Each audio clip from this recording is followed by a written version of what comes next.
Most people have their spiritual motivation filtered through their external personality.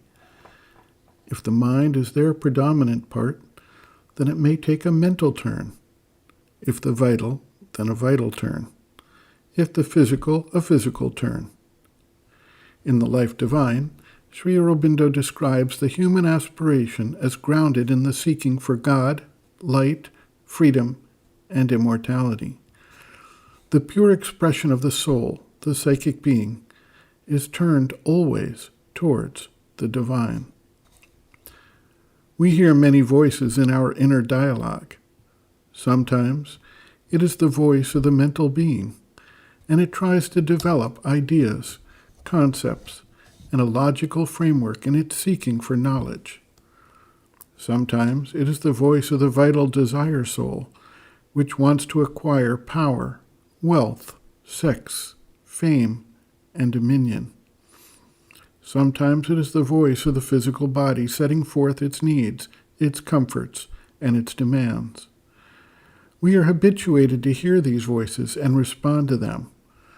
Thus, we frequently fail to heed the quiet voice of the soul, which does not insist or demand, but which simply aspires.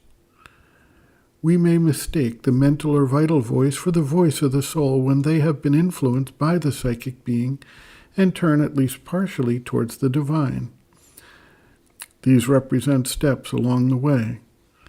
As the wise sage often says, any door which opens to the divine should be accepted as a starting point or an intermediate step along the way, until such time as the soul can directly express its deepest aspirations and gain the adherence and support of the external being in all its parts.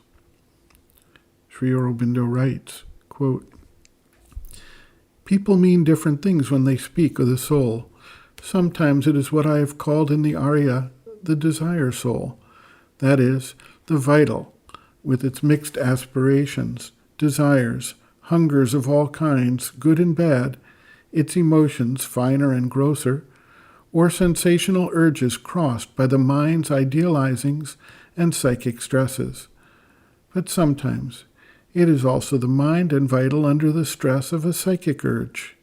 The psychic, so long as it is veiled, must express itself through the mind and vital, and its aspirations are mixed and colored there by the vital and mental stuff. Thus, the veiled psychic urge may express itself in the mind by a hunger in the thought for the knowledge of the divine, what the Europeans call the intellectual love of God.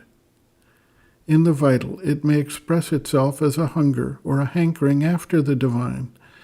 It can bring much suffering because of the nature of the vital, its unquiet passions, desires, ardors, troubled emotions, cloudings, depressions, despairs. Nevertheless, all cannot approach, at least cannot at once approach the divine in the pure psychic way. The mental and vital approaches are often necessary beginnings, and better from the spiritual point of view than unsensitiveness to the divine. It is in both cases a call of the soul's urge. It only takes a form or color due to the stress of the mind or vital nature." End quote. Reference, Sri Aurobindo and the Mother, The Psychic Being, Soul, Its Nature, Mission and Evolution, Section 1, Meaning and Nature of the Psychic Being, pages 21 to 22.